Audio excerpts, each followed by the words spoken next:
Je vais axer la soirée autour de 3 axes principaux. L'emploi, bien entendu, le contexte oblige. Également tout ce qui est développement durable et nouvelle économie autour de ça et aménagement de notre territoire parce que c'est un axe important. Et puis la fonction même de député, le travail du législateur que je mène avec mes valeurs et ma façon de voir les choses et valeurs que j'ai exprimées à la fois pendant la campagne électorale et tout au long de mon mandat. Et donc on va démarrer tout de suite dans le vif du sujet. Et le vif du sujet, ça sera l'emploi.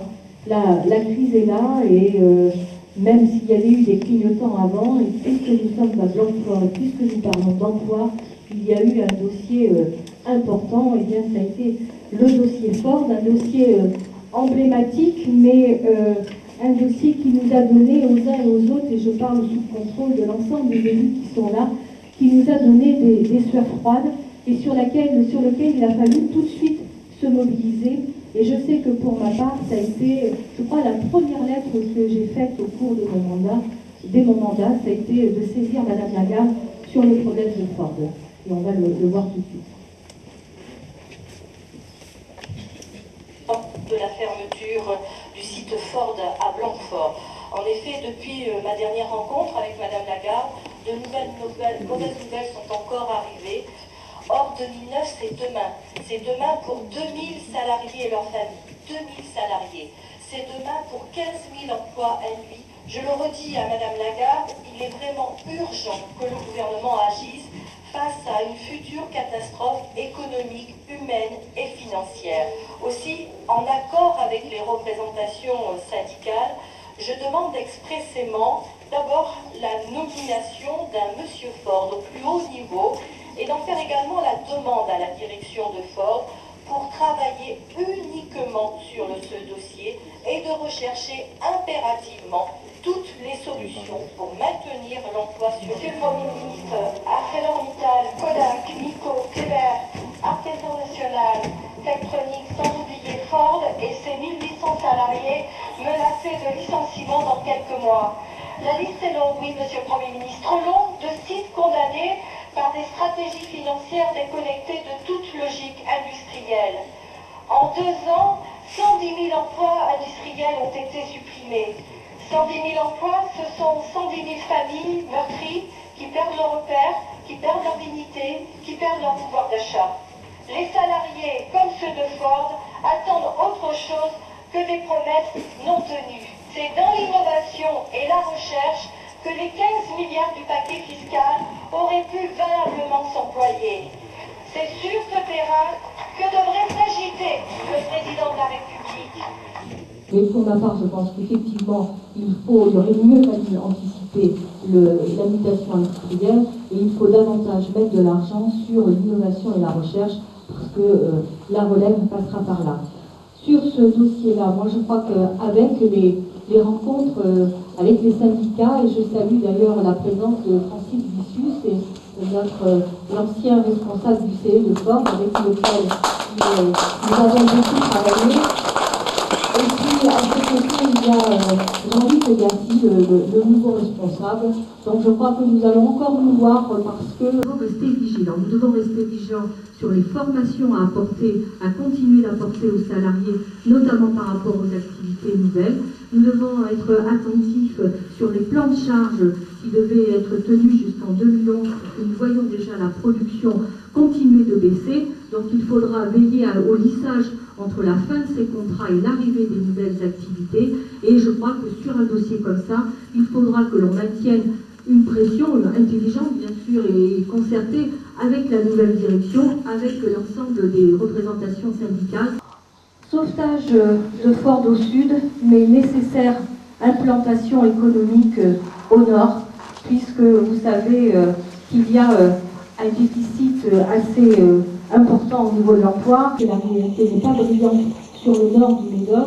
Le port Méthanier a révélé la nécessaire apport d'une économie sur le nord, et c'est la raison pour laquelle moi j'ai interpellé le gouvernement à ce sujet.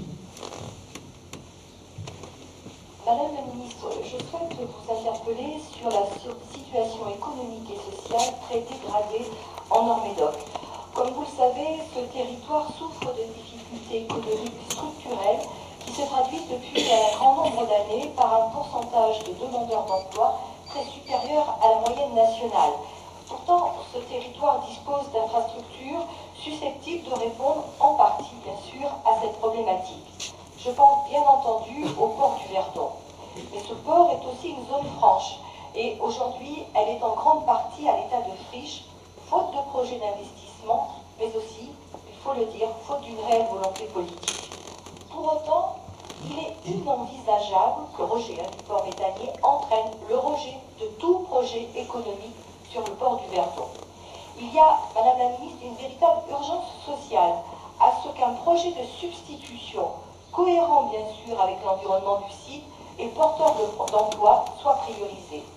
Il est indispensable que l'État se mobilise fortement pour faire émerger sans délai des projets d'investissement sur cette zone franche, en partenariat bien sûr avec le port autonome de Bordeaux et les élus locaux.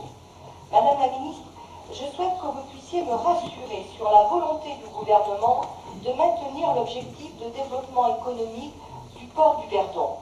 Je souhaite aussi que vous puissiez m'indiquer très concrètement les mesures que veut prendre le gouvernement pour prioriser au niveau national de nouveaux investissements sur cette zone franche. Alors, la réponse de la ministre, en l'occurrence, n'était pas très explicite, donc il a fallu que je réinsiste fortement, parce que pour ma part, il est inenvisageable que la zone franche du Verdon reste vide, désespérément vide. Elle est depuis des années.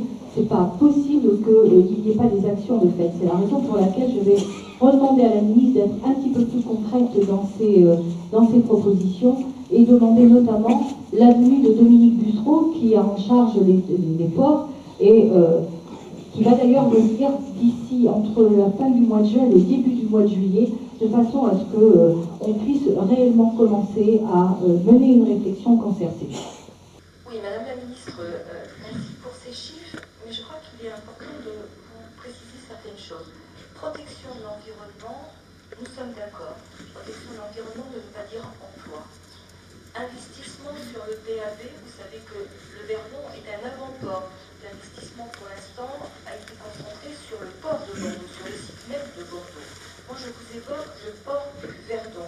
Donc il est important que nous ayons concrètement des projets, que nous soient soumis des projets sur cet avant-port de Verdon qui présente des caractéristiques non négligeables pour un développement économique. C'est la raison pour laquelle, Madame la Ministre, je vous demande si vous acceptez que vos services ou M. Bussereau puissent venir à rencontrer les élus locaux avec des spécialistes et le port autonome de Bordeaux, de façon à ce que nous nous mettions une bonne fois pour toutes et pour la première fois autour de la table et que nous puissions étudier les projets, soit au niveau national, soit au niveau du port autonome de Bordeaux, avec les élus locaux, mais que nous fassions réellement et concrètement cette démarche et que nous sortions des discours pour nous mettre au travail. Voilà, donc ça a été accepté.